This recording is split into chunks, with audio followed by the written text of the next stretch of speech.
बऱ्याच गोष्टी त्या ठिकाणी त्या बोललेल्या चांगलं आहे. नवीन पार्टी, नवीन काम हातामध्ये घेतलं आहे. अपेक्षा करू काहीतरी चांगलं घडेल. माझ्या कार्यकर्त्यांना हात लावला तर कापून काढेन, ही धमकी त्यांनी कुणाला दिली असावी असं आपल्याला वाटतं? मी ऐकलं नाही ते.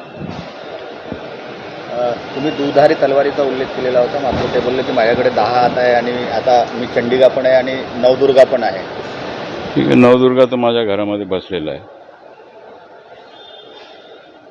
एक माणूस देवी बनू शकत नाही.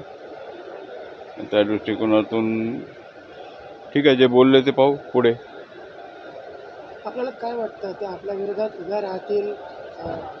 काय भावना आहेत आपल्या? एक पिता जिंकलं म्हणून एक राजकीय माझ्या विरोधामध्ये जिंकून आला पाहिजे इतकी अपेक्षा आहे. त्यांनी भाषणाची सुरुवात केली, मात्र आपल्याला नमन केलं. काय म्हणजे ऐकलो नाही, कोणाला नमन केलं, काय केलं हे मला माहीत नाही. परंतु आता ते वेगळ्या पक्षातून उभं आहे, चांगलं आहे. शुभेच्छा त्यांच्या भविष्याकरता. पण वेगळ्या पक्षात गेल्यानंतर त्यांची जी भाषा आहे ती कुठेतरी अशी धमकीवजा भाषा वाटत होती एकंदर. म्हणजे तुम्ही कसं बघता, वडील म्हणून तुम्ही एवढं असं आहे, त्यांना त्यांच्यावर पूर्ण आशीर्वाद आहे. त्यांच्या मागे काय आहे काय नाही हे मी काय सांगू शकत नाहीत. त्यांच्या भाषा ते सुधारला पाहिजे. नवीन आहेत राजकारणामध्ये, काहीतरी इतकं वर्ष सोबत राहून शिकलं पाहिजे. ठीक आहे, जे आता त्यांनी बोलला आवेशातून बोलला, कोणीतरी चढवलं की काय झाला हे वेगळं गोष्ट आहे. बघू. अगोदर पूर्ण विधानसभा लोकसभा पिंजून लावलं आणि नंतर मग मला गाजर दाखवलं. नाही, लोकसभा त्यांनी फिरलं नाही. लोकसभा मीच फिरलो, विधानसभा मीच फिरलो, सगळं कामं मीच आणलो आणि सगळं काम मीच केलेलं आहे. ते लोक आता निर्णय देतील 2 महिन्यात जे काय होईल. एक जनरल प्रश्न विचारतो सगळ्याच राजकीय नेत्यांच्या संदर्भात, की कुठेतरी असं वाटतं का की महत्त्वाकांक्षामुळे जी नवीन पिढी आहे ती काही गोष्टी विसरत आहे? काय एक जनरल काय वाटतं? नाही, चांगलं आहे. ते नवीन पिढी फार त्यांचं स्फूर्ती असते, काहीतरी करायचं असते. परंतु आपण बोलत असताना सगळ्यांच्या मर्यादा ठेवून बोललं पाहिजे.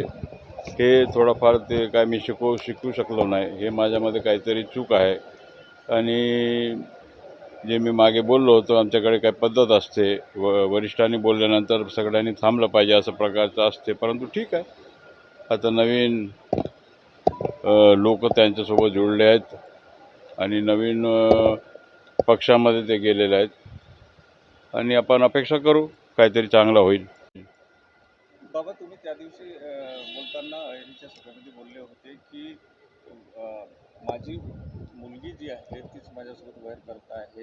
हे म्हणजे अशा मुलींबद्दल काय बोलायचं. परंतु आज त्या ठिकाणी जयंत पाटील आणि इतर नेत्यांनी म्हटलं आहे की एक बाबा जरी गेले असले तरी पवार साहेबांसारखे दुसरे बाबा तुझ्या पाठीशी उभे आहेत. ठीक आहे, नवीन वडील त्यांनी शोधला असेल.